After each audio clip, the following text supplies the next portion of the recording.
ஓம் நமச்சிவாய. திருச்சிற்றம்பலம். சிவாய நமக. சிவசிவாய நமக. புத்தாண்டு பரிசோடு நான் உன்னை காண வந்திருக்கின்றேன். இது நீ அலட்சியப்படுத்தாமல் சந்தோஷமாக வாங்கிக்கொள். உன் வாழ்க்கையை மாற்றப்போகும் பரிசு, புத்தாண்டு பரிசு. உன் அப்பன் சிவன் நான் தரும் பரிசு இது. பெற்றுக்கொள். நீ என் மேல் கொண்ட பக்திக்கும் நம்பிக்கைக்கும் பலனாக உன் வாழ்வில் ஒரு நல்ல விஷயம் நடக்கப் போகின்றது. கடந்த மாதத்தில் பின்தங்கியிருந்த உன் வாழ்க்கை இப்போது முன்னேற்றம் பெறப்போகிறது. காத்திருப்புக்கு கைமேல் பலன் கிடைக்கப் போகின்றது. உன் நல்ல மனதுக்கு ஒரு நல்ல விஷயம் கண்டிப்பாகவே நடக்கப் போகின்றது. இன்றிலிருந்து ஒரு மாதத்திற்குள் நல்ல மகிழ்ச்சியான நிகழ்வுகள் உன் வாழ்வில் நிகழும். நேர்மறை எண்ணத்தோடு உன் வாழ்வை நடத்து. நடக்க வேண்டிய நிகழ்வுகள் எல்லாம் தானாக உனக்கு நடக்கும். தடைகள் எல்லாம் அகலும். உன் வாழ்வில் பல நல்ல நல்ல வழிகள் எல்லாம் பிறக்கும். நேர்மறை எண்ணங்களோடு முயன்று நீ அனைத்தையும் சரி செய்து உன் மதிப்பை நீ உயர்த்தப் போகின்றாய். இழந்த உன் மதிப்பை மீண்டும் பெறப்போகின்றாய். என்னுடைய துணை உனக்கு உண்டு, அதை நீ மறந்து விடாதே. நீ மீண்டு எழும் நாள் அற்புதமான காலமாக இருக்கப் போகிறது. நீ என்னுடைய பிள்ளையாக தினம்தோறும் நடந்து கொண்டு வந்திருக்கிறாய். இந்த காலகட்டத்தில் உனக்கு தேவையான சக்திகள் எல்லாம் கிடைக்கும். என் மூலம் நீ எல்லாவற்றையும் சரி செய்ய போகின்றாய். உனக்கு பிரச்சனையாக இருந்தவைகள் ஒவ்வொன்றாக சரியாக போகின்றது. என் நாமத்தை தொடர்ந்து உச்சரித்து கொண்டிரு. நீ வேண்டியபடி உனக்காக சில பிரச்சனைகளை சரி செய்து வைத்திருக்கின்றேன். பொறுமையை தொடர்ந்தால் உனக்கான பரிசு ஒன்று உன்னை தேடி வந்து சேரும். என் பிள்ளையாக நீ எப்பொழுதும் தொடர்ந்து கொண்டே இருப்பாய். நல்ல குணங்களை நீ பெற்றுக்கொண்டே இருப்பாய்.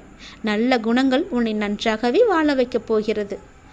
எப்போதும் உனக்கு துணையாக இந்த நான் இருக்கும்போது, உன்னுடைய அப்பா நான் இருக்கும்போது எதை பற்றியும் சிந்திக்காதே.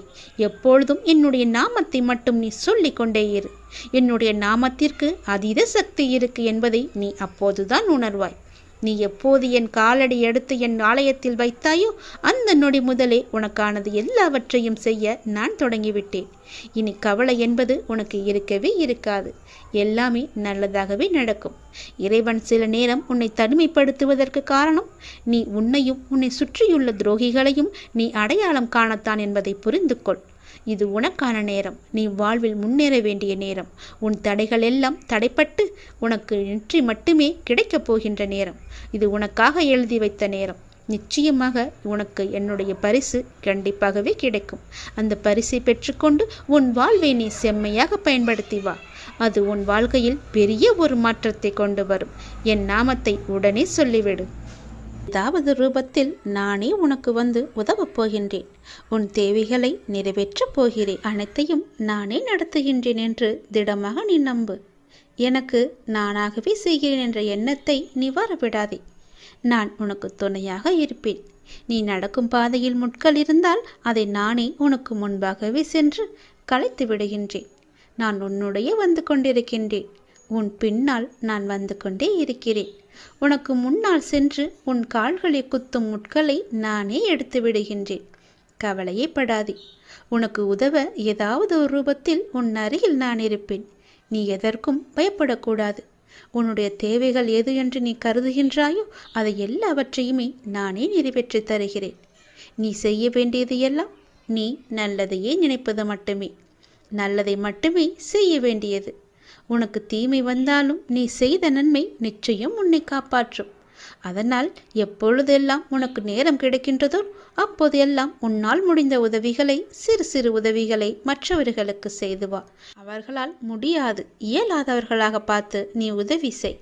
நிச்சயம் உனக்கு பல நன்மைகள் காத்திருக்கும். உன்னுடைய கர்மாக்கள் எல்லாம் ஒழிந்துவிடும். உனக்கு புண்ணியங்கள் சேர்ந்து கொண்டே இருக்கும். உன்னை பற்றி பிறர் நல்லவிதமாகத்தான் நினைக்க வேண்டும் என்பதை நீ விரும்பக்கூடாது. உன்னுடைய இயல்பு எது என்றோ அப்படியே நீ இரு. உன்னுடைய இயல்பிலிருந்து மாறாமல் இரு. படைத்தவன் எனக்கு தெரியும் நீ சிறந்தவன் என்று. நான் உன்னை எப்படி படைத்தேனோ அப்படியே இரு. யாருக்காகவும் உன்னை நீ மாற்றிக்கொள்ள விரும்பாதே. யாருக்காகவும் நீ மாற்றிக்கொள்ள கூடவும் கூடாது. உன்னுடைய அப்பாவின் கட்டளை இது. நன்றாக வாழ்ந்தவன் கெட்டதும் இல்லை, துயரங்கள் எதுவும் நிரந்தரமும் இல்லை. அதனால் உன்னுடைய கஷ்டங்கள், இன்றைய கஷ்டங்கள் நாளையே இன்பமாக மாறும். அதனால் அதை நீ பெரிதாக எடுத்துக்கொண்டு இன்றைய இன்பத்தை நீ தொலைத்து விடாதே. எதுவரை போகட்டுமோ போகட்டும், உனக்கு நான் இருக்கின்றேன்.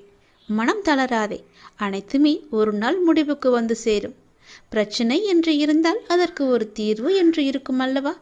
பயப்படாதே, எல்லாவற்றையும் உருவாக்கியவன் நான் தான். நான் பார்த்து கொள்கிறேன். எதிலும் பொறுமை, எங்கும் பொறுமை. உன்னிடத்தில் அனைத்து நல்ல பண்புகளையும் நான் கொடுப்பேன். உன்னுடைய கர்ம பலனை நான் கழித்து வருவதால் உனக்கு எல்லாமே தாமதமாகிறது. நம்பிக்கையை மட்டும் கைவிட்டு விடாதே.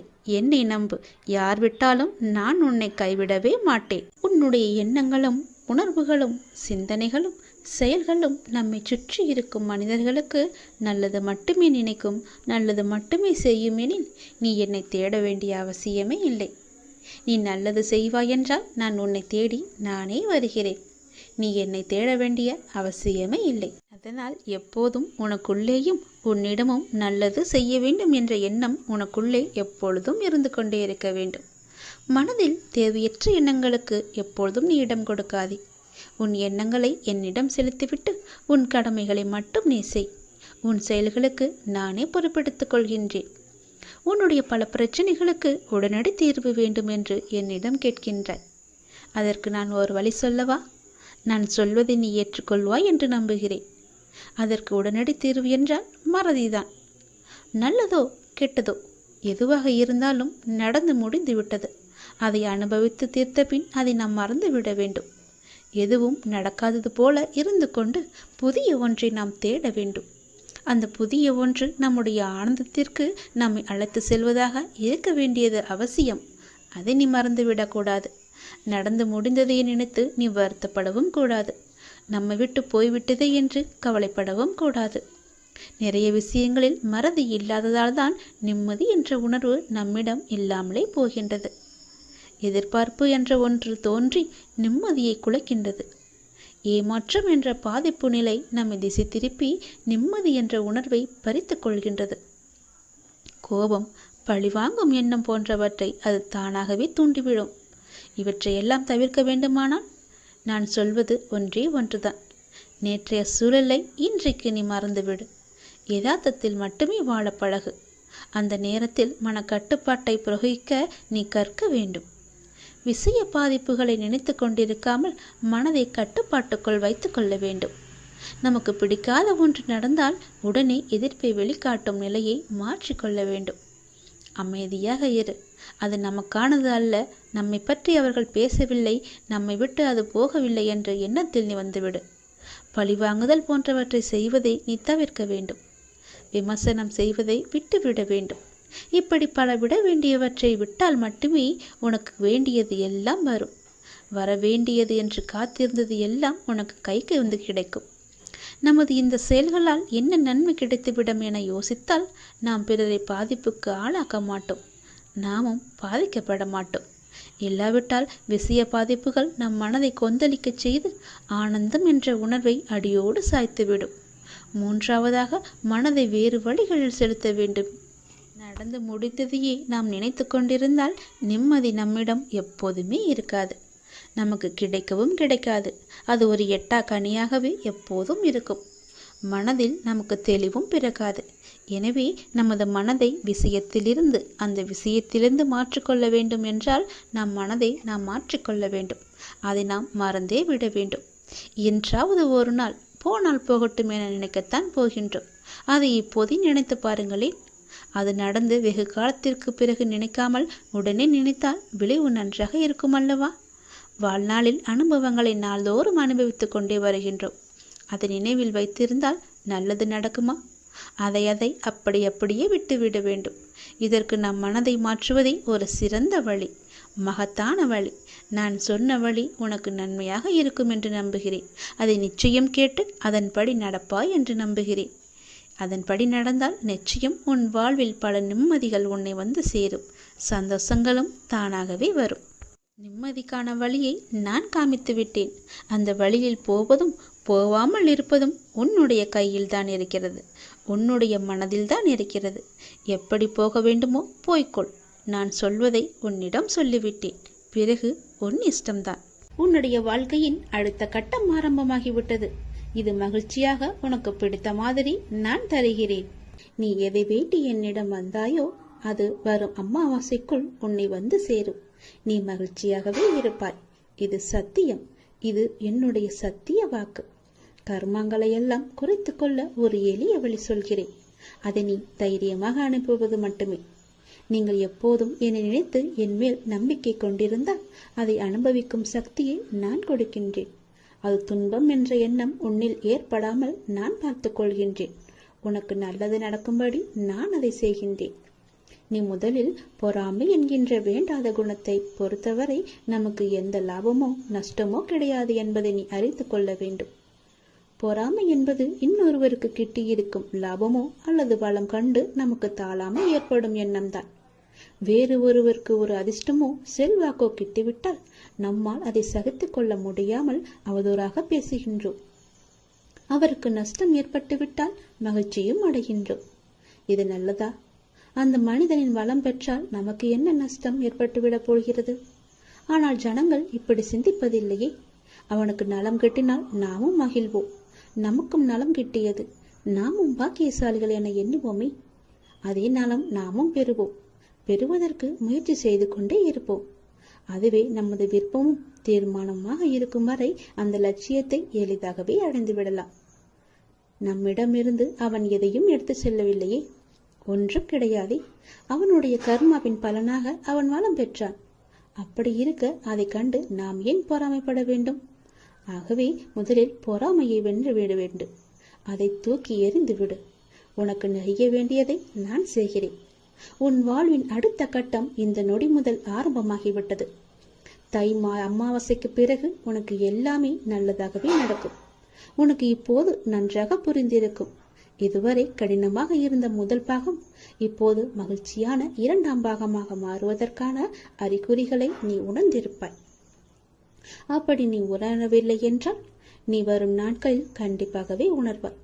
உன் வாழ்வின் அடுத்த கட்டம் மகிழ்வானதாகவே உனக்கு பிடித்த மாதிரியே இருக்கும். நானே அதற்கு பொறுப்பு. உன்னுடைய வாழ்க்கை முடிந்து போகவில்லை. உன் அமாவாசைக்கு பிறகுதான் உன்னுடைய வாழ்க்கையே ஆரம்பிக்க போகிறது. அந்த இனிதான வாழ்க்கையை வாழ, நீ சந்தோஷமாக வாழ, நீ நிம்மதியாக வாழ அதை நான் தயார்படுத்தி கொண்டிருக்கின்றேன். வரும் அமாவாசை அன்று அது உன் கையில் கிடைக்கும்படி நான் செய்து தருகிறேன். கண்டிப்பாகவே அதில் பல நல்ல நல்ல மகிழ்ச்சியான சந்தோஷங்களை எல்லாம் நான் வைத்திருக்கின்றேன். அதை அனுபவிக்க நீ எப்போதும் போல தயாராக இரு. உனக்கு வெற்றி கிடைக்கும் நேரம் வந்து விட்டது. மனம் தளராதே. நீ உயரமாக வளர்ந்து ஜோதியை போல ஜொலிக்கப் போகிறாய். சந்தோஷமாக இரு. எனது கருவூலம் உனக்காகவே நிறைந்து இருக்கிறது. எவனுக்கும் அவன் விரும்புவதை நான் அளிக்க முடியும். ஆனால் நான் கொடுப்பதை பெற்றுக்கொள்ளும் தகுதி அவனுக்கு இருக்கிறதா என்பதை நான் கவனிக்க வேண்டும். என்னை கவனத்துடன் நீங்கள் கேட்பீர்களானால் நீங்கள் உண்மையிலேயே நன்மை அடைவீர்கள். இந்த கோவிலில் அமர்ந்து கொண்டு நான் உண்மையை தவிர வேற எதையும் பேசவில்லை. உனக்கு எது வேண்டுமோ அதை என்னிடமிருந்தே பெற்றுக்கொள். உனக்காகத்தான் நான் அதை என் கருவூலத்தில் வைத்திருக்கிறேன். இறைவனின் மீது நம்பிக்கை வைத்து நமக்குள் இருக்கின்ற தன்னம்பிக்கையை இழக்காமல் மிகுந்த உத்வேகத்துடனும் நேர்மறை சக்தியுடனும் கண்டிப்பாக வாழ்வில் நான் வெற்றி பெறுவேன் என்கிற வைராக்கியத்துடன் உழைத்தால் இலக்கை நோக்கி அடைவது எளிது. சிந்தித்துப்பார். வீழ்ந்தாலும் எழுவேன், உதயமாகும் சூரியனைப் போல பிரகாசமாய். நான் வீழ்ந்து போனாலும் என் முயற்சியால் மீண்டு வருவேன். எனக்குள்ளே ஒருவன் இருக்கிறான். அவன் பெயர்தான் தன்னம்பிக்கை. நீங்கள் வைரமாக இருந்தாலும் தகுதியற்றவர்களின் கையில் கிடைத்தால் கூழாங்கல்தான். அதுவே நீங்கள் கூழாங்கல்லாக இருந்தாலும் தகுதியுள்ளவர்களின் கையில் கிடைத்தால் அது வைரமாக மாற்றப்படும். அப்படிதான் நீங்களும் மாற்றப்படுவீர்கள். சேரும் இடம் பொறுத்தே வாழ்க்கை அமையும். உங்களுடைய முயற்சியை நம்பிக்கையுடன் செய்யுங்கள். உங்களுக்கான சரியான நேரம் வந்து கொண்டிருக்கிறது. உங்களின் முயற்சிக்கான பலன், நல்ல பலன் நிச்சயமாகவே உங்களுக்கு கிடைக்கும். உங்கள் நம்பிக்கையே உங்களுக்கு மாபெரும் சக்தியாகும். செல்வங்கள் இருந்தால் மட்டுமே செல்வ ராஜாவாக முடியுமா? சொல்வளங்கள் இருந்தால்தான் செயலில் வடிவங்கள் காண முடியும். செல்வத்தை வைத்து புறத்தை அலங்கரித்துக் கொள்ளலாம். அகத்தை நீங்கள் சொல்வதையெல்லாம் நல்லதாகவே சொல்லுங்கள். செல்வதை பார்த்து பின்னே படை வர வேண்டும். நேரமும் வாய்ப்பும் எல்லோருக்கும் எப்பொழுதும் இருந்து கொண்டேதான் இருக்கின்றன. முயற்சி எடுப்பவர்கள் மட்டுமே தாங்கள் நினைத்ததை அடைகின்றனர். தடைகளையே உற்று பார்த்து கொண்டிருக்காதீர். அதனால் உங்களால் எதையுமே செய்ய முடியாமல் கூட போகலாம். இவ்வளவு பெரிய தடை இருக்கிறதே, எப்படி நம்மால் தாண்ட முடியும் என்று யோசித்து நின்று விடாதீர்கள். அதற்கான முயற்சியை செய்யுங்கள். குறிக்கோளை உற்று பாருங்கள். தடைகள் எல்லாமே மறைந்துவிடும். உத்வேகம் தானாக வரும். வாழ்க்கை குத்துச்சண்டை போன்றது. விழுந்தபோது தோல்வி அறிவிக்கப்படுவதில்லை, இயலாத பொழுதுதான் தோல்வி அறிவிக்கப்படுகிறது என்பதை நீங்கள் மறந்து விடாதீர்கள். கீழே விழுந்ததும் அதற்கு என்று கூட ஒரு நேரம் இருக்கிறது. விழுந்தாலும் மீண்டும் எழுங்கள். வெற்றி உங்களுக்கு நிச்சயமாகவே கிடைக்கும். வெற்றி என்பது நிச்சயம் உங்களுக்குத்தான் என்று தன்னம்பிக்கையோடு செயல்படுங்கள். உன்னை தேடி ஒரு நல்ல செய்தி விரைவிலேயே வரும். உன்னுடைய உள்ளமும் இல்லமும் மகிழ்ச்சியடையும். இந்த அப்பாவின் வாக்கு தவறுவதே கிடையாது. ஐயனே, கண் திறந்து பாரப்பா. வாழ்வின் ஒவ்வொரு கணமும் உன்னையே நினைக்கின்றேன். என் கால்கள் உங்களுடன் நடக்க வந்தது. என் கண்கள் உன்னை காணவே கிடைத்தது. இந்த பிறவியிலேயே உனக்காக உண்டானது. இறைவா, என் உடலில் ஒரு சொட்டு உதிரம் இருக்கும் வரையிலும் உன்னை காணும் வரம் வேண்டும். அருள் புரிவாய் அப்பாவே.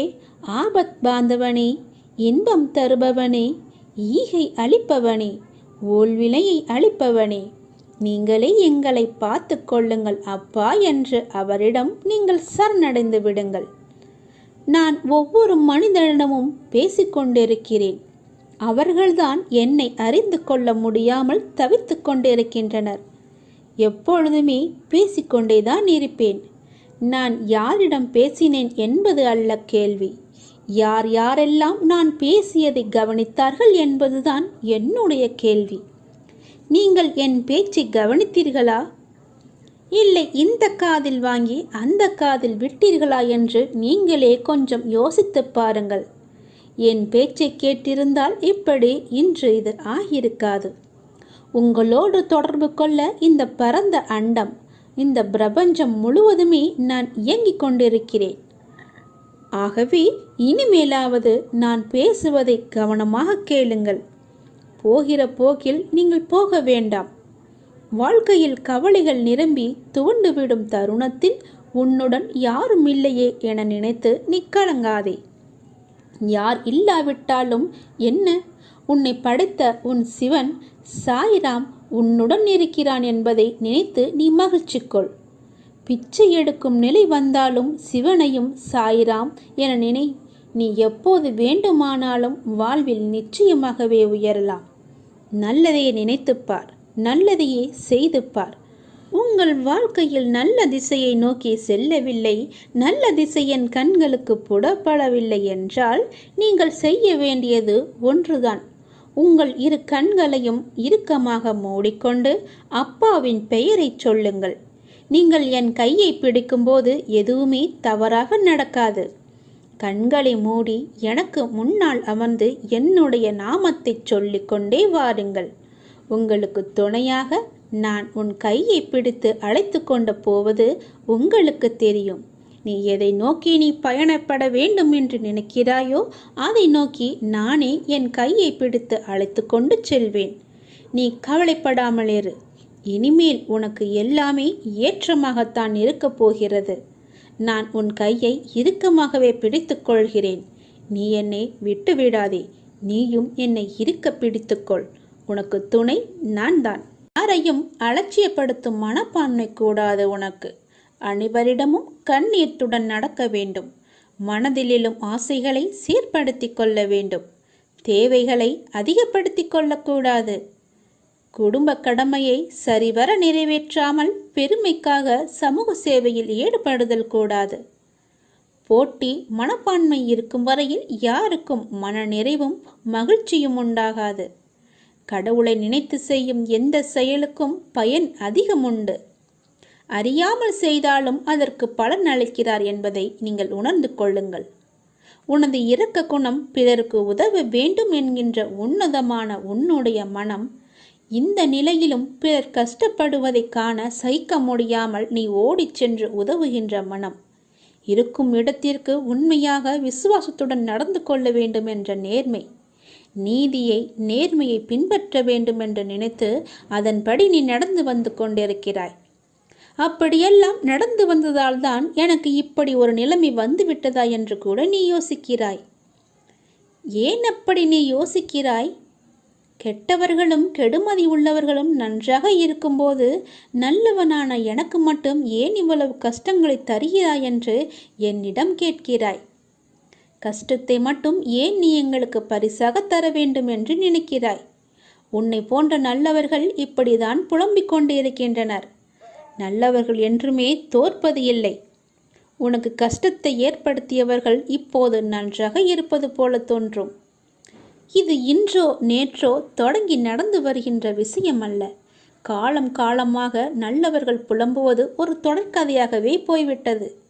நல்லவர்கள் தங்களது எஞ்சியுள்ள கர்ம வினைகளையும் தீர்த்துவிட்டு முற்றிலும் சந்தோஷத்தை பெறுவதற்கே கஷ்டத்தை அனுபவிக்கிறார்கள்.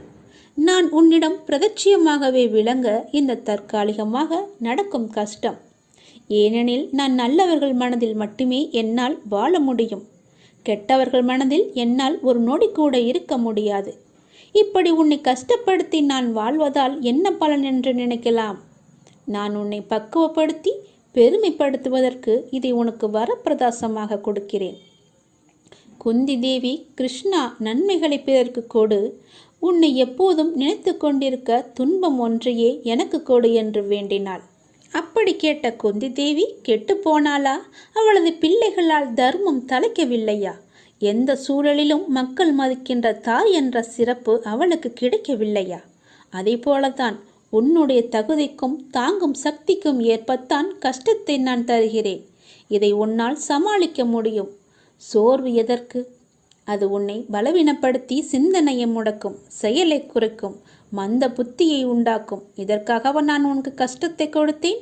இந்த நேரத்தில் நீ வேகமாக செயல்பட வேண்டும்.